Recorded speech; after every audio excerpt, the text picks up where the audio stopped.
હવે આજે આપણે ધોરણ 12માં પ્રકરણ 1 સજીવોનું પ્રજનન એના સંબંધિત આપણે અહીંયા બરોબર કે આપણી બોર્ડની એક્ઝામની અંદર જીવ વિજ્ઞાન વિષયમાં જે પ્રકરણ 1 છે એમાંથી 2 માર્ક્સના એમસીક્યુ આવે છે અને 3 માર્ક્સનો એક ક્વેશ્ચન આવે છે. ટોટલ 5 માર્ક્સનો છે એ ચેપ્ટર. તો એમાંથી આપણે 2 માર્ક્સના એમસીક્યુ આવે છે. આપણે 5 પેપરના જે અલગ અલગ 5 પેપરમાં પૂછાયેલા એમસીક્યુ છે એક સાથે મેં કમ્બાઈન કરી અને લખી અહીંયા તમને પ્રોજેક્ટર ઉપર દર્શાવ્યા છે. એ આપણે થોડું સોલ્વ કરીએ. એમાં થોડા ગણતરીવાળા ક્વેશ્ચન છે, એમાં આપણે થોડો ટાઈમ આપીશું. બાકી આ ક્વેશ્ચનની અંદર થોડા ઝડપી ચાલીશું. હવે ટોટલ 12 થી 13 ક્વેશ્ચન છે, પૂછાયેલા ક્વેશ્ચન છે તમામ એમસીક્યુ.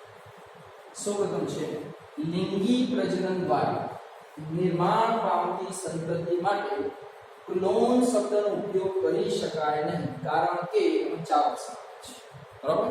તો એની અંદર આપણે જોઈએ કે લિંગી પ્રજનન એ ક્લોન સાથે સંબંધિત નથી. મેં ચેપ્ટર ચલાવ્યા દરમિયાન તમને કીધું હતું કે લિંગી પ્રજનન જે છે એવો કદી ક્લોન બને નહીં. ક્લોનની વ્યાખ્યા કેવી છે તમને ક્લોન કોને કહેવાય? તો ક્લોન એ અલિંગી પ્રજનનની નિપજ છે. બરાબર? કે સેમ પિતૃ જેવા સેમ લક્ષણ બહારના દેખાવનો અને અંદર પણ તમામ રચનાઓ અંદરની અને બાહ્ય દેખાવ તમામ સેમ કેવો હોવો જોઈએ? પિતૃ જેવો હોવો જોઈએ, એને આપણે ક્લોન કહીએ છીએ. પણ લિંગી પ્રજનનમાં હંમેશા શું થાય? ભિન્નતા હોય. દાખલા તરીકે તમને મેં વારંવાર આપેલું છે કે આપણા પિતા અને આપણે અને આપણા પિતા એ બંને આપણા સગાવાળા એમ કહેશે કે પિતા જેવો લાગે છે, પણ કદી સેમ નહીં હોય. બરોબર? થોડી તો ભિન્નતા હશે મોઢાના કલરમાં કે નકશામાં કે બાહ્ય દેખાવમાં. બરાબર? એટલે લિંગી પ્રજનન સાથે કદી પણ ક્લોન જે છે લિંગી પ્રજનન દ્વારા નિર્માણ પામતી સંતતિ માટે કદી ક્લોન શબ્દ વાપરી શકાય નહીં. એમાં હંમેશા ભિન્નતા જોવા જ મળે. બરાબર? એટલે અહીંયા જોઈએ આપણે સંતતિઓ પિતૃ ડીએનએની આબેહૂબ પ્રતિકૃતિઓ નથી. બરાબર? ક્લોનની વ્યાખ્યા શું છે? સંતતિઓ પિતૃ ડીએનએની આબેહૂબ પ્રતિકૃતિઓ છે. બરાબર? પણ અહીંયા નથી છે, એટલે આ ઓપ્શન થોડું વિચારી શકાય. માત્ર એક જ પિતૃ ડીએનએની પ્રતિકૃતિ થાય છે અને સંતતિમાં પસાર થાય છે. આ ખોટો ઓપ્શન છે. બરાબર? કદી એક જ પિતૃ ડીએનએની પ્રતિકૃતિ ના થાય. લિંગી પ્રજનનમાં 2 પિતૃ જોડાય, આપણી માતા અને આપણા પિતા. બંનેના ડીએનએ ભેગા થાય ને પછી આપણામાં લક્ષણો વારસો. વિભિન્ન સમયે સંતતિનું નિર્માણ. બરાબર? વિભિન્ન સમયે સંતતિનું નિર્માણ એવું હોતું નથી. બરાબર? પછી પિતૃ અને સંતતિનું ડીએનએ સંપૂર્ણપણે વિભિન્ન, કદી સંપૂર્ણપણે વિભિન્ન હોય નહીં. આપણા માતા પિતા અને આપણા ડીએનએમાં 0.1% જ તફાવત હોય. બરાબર? અહીં શું કીધું છે?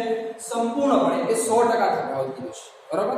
એટલે આ ઓપ્શનની અંદર આપણે એ ઓપ્શન વિચારી શકીએ કે સંતતિઓ લિંગી પ્રજનન માટે કદી ક્લોન શબ્દ ના વાપરી શકાય કે સંતતિની નિપજ માટે. બરાબર? કેમ ના વાપરી શકાય? કે સંતતિઓ લિંગી પ્રજનનની અંદર સંતતિઓએ પિતૃ ડીએનએની કદી આબેહૂબ પ્રતિકૃતિ હોતી નથી. આ એનો જવાબ છે. બરાબર? આ પહેલો એમસીક્યુ. બીજો એમસીક્યુ છે ચલ બીજાણુઓ દ્વારા અલિંગી પ્રજનન દર્શાવતા સજીવો. ચલ બીજાણુઓ કોની રચના છે? અલિંગી પ્રજનન. તો આપણે મગજમાં આવવું જોઈએ ફૂગ અને લીલ હશે. ચલ બીજાણુઓ એ અલિંગી પ્રજનનની રચના છે અને ચલ બીજાણુ જે છે એ ફૂગ અને લીલના જે કહેવાય નર અને માદાજન્ય સંબંધિત છે. બરાબર? તેની અંદર ઓપ્શન આવશે A અને C. બરાબર? લેમિનોમોનાસ અને ગ્યુલોથ્રિક્સ. બરાબર? જે લીલ છે એની અંદર અલિંગી પ્રજનન એ ચલ બીજાણુઓ દ્વારા થાય છે. બરાબર? આ 2 એમસીક્યુ છે આપણા જે વારંવાર પૂછાયેલા એમસીક્યુ છે. હવે આપણે ત્રીજો એમસીક્યુ જોઈએ. નીચેનામાંથી કોણ નવા સંધાન પેદા કરે છે જેથી ભિન્નતા ઉત્પન્ન થાય છે? બરાબર? નવા સંધાન એટલે 2 અલગ અલગ રચનાઓનું જોડાવું. સંધાન એટલે જોડાણ, સાંધો. બરાબર? જેથી ભિન્નતા ઉત્પન્ન થાય છે. તો દાખલા તરીકે આપણે અલગ અલગ ઓપ્શન છે વાનસ્પતિક પ્રજનન, અસંયોગી જનન, કોષકેન્દ્રીય બહુભ્રૂણતા અને લિંગી પ્રજનન. તેમાં હંમેશા કયા પ્રજનનમાં ભિન્નતા હોય તો આપણને ખબર હોય છે. અલિંગી પ્રજનનમાં ભિન્નતા આવે કે લિંગી? મેં આગળના પહેલા ક્વેશ્ચનમાં તમને સમજાવી દીધું. હંમેશા લિંગી પ્રજનનની અંદર ભિન્નતા વધારે હોય. તો અલિંગી પ્રજનનમાં હંમેશા શું હોય? આબેહૂબ પ્રતિકૃતિ, પિતૃ જેવા જ ક્લોન હોય સેમ. એટલે અહીંયા ભિન્નતા હશે. બરાબર? વાનસ્પતિક પ્રજનન એ અલિંગી પ્રજનનનો પ્રકાર છે, એમાં કદી ભિન્નતા નહીં હોય. અસંયોગી જનન એ અલિંગી પ્રજનનનો પ્રકાર છે, એમાં ભિન્નતા નહીં હોય.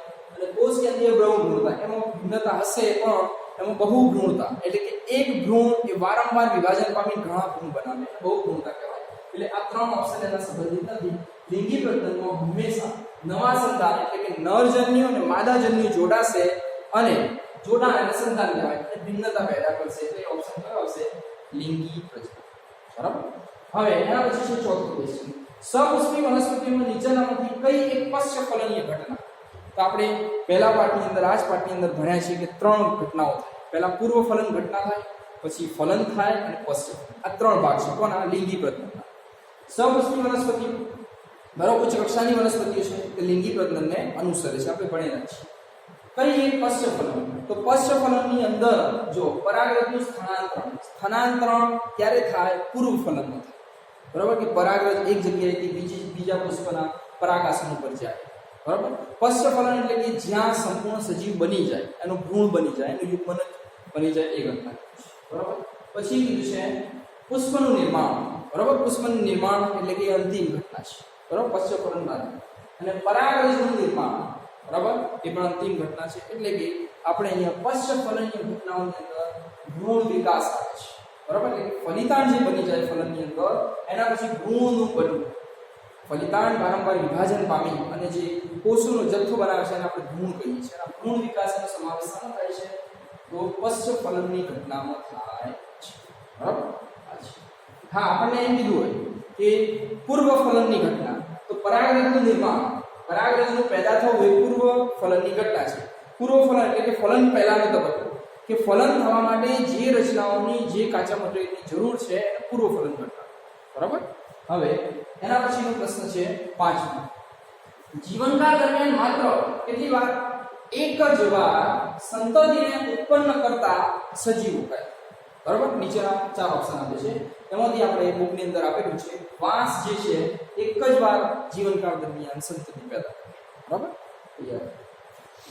હવે એના પછીનો ક્વેશ્ચન છે છઠ્ઠો આ ક્વેશ્ચન આપણી આ જે પહેલી પ્રિલિમ એક્ઝામ હતી આ લાસ્ટ એક્ઝામ ગઈ એની અંદર પૂછાયેલું છે નીલકુંરંજિત વનસ્પતિ જે છે દર ખાલી ગયા વર્ષે એક વખત પુષ્પ સર્જે છે પેલામાં શું હતું એના આગળના પ્રશ્નમાં એક જ વાર સંતતિ પેદા કરે એ વાંસ પણ આ શું છે એક જ વાર પુષ્પનું સર્જન કરે બરાબર એ બરાબર તો કેટલા વર્ષે તો 12 વર્ષે એક વાર પુષ્પ સર્જન કરે છે નીલકુંરંજિત વનસ્પતિ પછી એના પછીનો 7મો પ્રશ્ન છે મહાબીજાણુધાનીને સમકક્ષ કોણ છે બરાબર મહાબીજાણુધાની કોને કહેવાય તો મહાબીજાણુધાનીને સંબંધી શબ્દ કહેવાય અંડક બરાબર જે બીજાશયની અંદર આવેલો ભાગ છે બરાબર પછી છે ચોખાના નરજન્યુઓ તેઓના કોષ કેન્દ્રમાં 12 રંગસૂત્રો ધરાવે છે આ યાદ રાખો બરાબર સામો નરજન્યુમાં 12 રંગસૂત્રો છે માદાજન્યુ ફલિતાંડ અને પ્રાંકુરના કોષોમાં રંગસૂત્રોની સંખ્યા કેટલી હશે અહીં આપેલું છે 4 ઓપ્શન આપેલા છે હવે હું તમને ગણતરી વાળો છે તો થોડો ટાઈમ મળશે કે શાંતિથી સમજજો વારંવાર એવા ક્વેશ્ચનો પૂછાય છે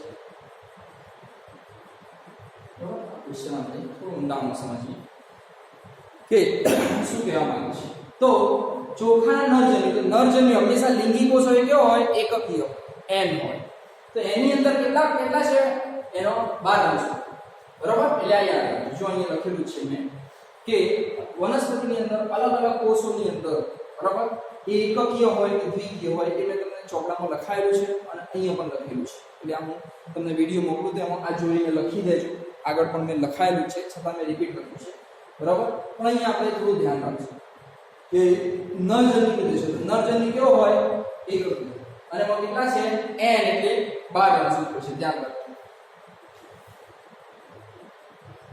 દાખલો આપણે ગણીએ જો એનો જવાબ આ છે કે ચોખાના બીજના નરજન્યુના કોષ કેન્દ્રમાં એ કેવો હોય નરજન્યુ હંમેશા કેવો હોય એકકીય એટલે 12 છે ચોખાના માદાજન્યુમાં એમાં પણ કેટલા હશે 12 હશે બરાબર પછી શું કીધું છે કે પહેલા નરજન્યુમાંથી 12 છે તો માદાજન્યુમાં કેટલા હશે તો એ પણ એકકીય હોય લિંગી કોષ છે એટલે 12 બરાબર પહેલો ઓપ્શન 12 યાદ રાખજો 12 24 24 કરીને અલ્ટરનેટ તમને કન્ફ્યુઝ કરે છે ઓપ્શન પહેલામાં 12 બીજું સારું પૂછી છે ફલિતાંડ હંમેશા ક્યારે બને તો નરજન્યુ અને માદાજન્યુ n + n એટલે 2 એટલે દ્વિકીય બને તો n એટલે 12 12 ને 12 24 એટલે ફલિતાંડમાં રંગસૂત્રોની સંખ્યા કેટલી હશે 24 પછી કીધું છે પ્રાંકુરના કોષ પ્રાંકુર એટલે વનસ્પતિનો સૌથી ઉપરનો ટોચનો ભાગ જે છે જેમાં અંકુરિત થાય જે પર્ણો એ ભાગ કીધું છે. અંકુરના કોષો હંમેશા કેવા હોય? દૈહિક કોષો છે તે દ્વિકીય હોય. બરાબર.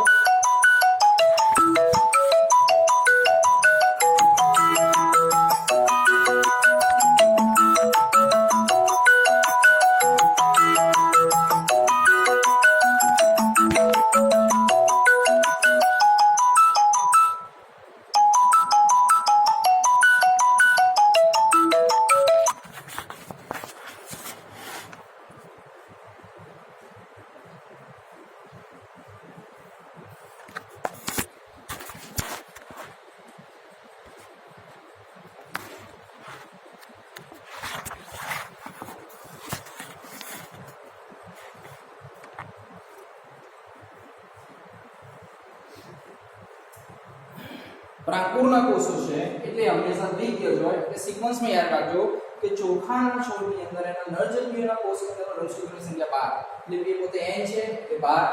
પછી માદાજન્યુ એ પણ પછી લિંગી કોષ છે એટલે n એટલે 12.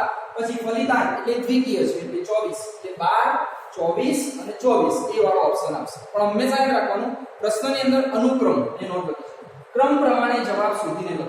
બરાબર. તેમાં 12, 24, 24 વાળો જે પણ ઓપ્શન હોય એનો જવાબ છે.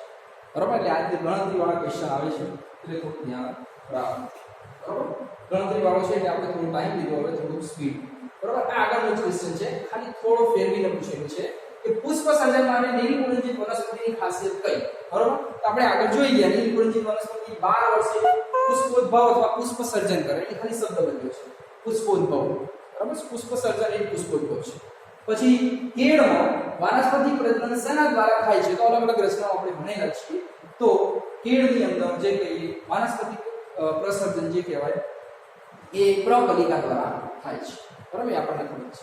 પછી પોપટનું જીવનકાળ આ પણ આપણા ક્વેશ્ચનમાં આ જે લાસ્ટ એક્ઝામ ગઈ પ્રિલિમ એની અંદર પૂછાયું છે. એનું જીવનકાળ કેટલું? તો 140 વર્ષ. પછી મકાઈના છોડના પ્રરોહના અગ્રભાગના કોષોમાં રંગસૂત્રોની સંખ્યા કેટલી છે? 20. જો પછી રિપીટ પાછો એને ક્વેશ્ચન આવ્યો ગણતરી વાળો. બરાબર. તો આમાં થોડું ધ્યાન રાખો. મકાઈના છોડના પ્રરોહ એટલે કે સૌથી ઉપરનો ભાગ, ટોચનો ભાગ, એના કોષો જે છે એ દ્વિકીય હોય. દૈહિક કોષો હંમેશા દ્વિકીય હોય અને લિંગી કોષો હંમેશા એકકીય. આપણે વારંવાર ચર્ચા કરેલી છે છતાં આપણે કીધું પ્રરોહના કોષો દ્વિકીય. એમાં કેટલા રંગસૂત્રોની સંખ્યા? 20. તે જ વનસ્પતિના છોડના લઘુ બીજાણુ માતૃકોષ પણ મેં તમને લખાવ્યું છે ચોપડામાં દ્વિકીય હોય અને આગળ ક્વેશ્ચનમાં પણ લખાય દ્વિકીય હોય. એટલે જો આના 20 હોય તો આના પણ દ્વિકીય છે તેને કેટલા હશે? 20. એટલે આપણો ઓપ્શન 20 આવશે. બરાબર. એટલે આ રીતે આપણે ધ્યાન રાખવું. બરાબર. આ હતા 12 ક્વેશ્ચન્સ. બરાબર. હવે પછી આના અંદર જે લોંગ ક્વેશ્ચન પહેલા પાર્ટમાંથી પૂછાય છે એની આપણે ચર્ચા કરશું. જેટલા પૂછાયેલા છે 5 પેપરની અંદર એની આપણે ઊંડાણમાં ચર્ચા કરશું.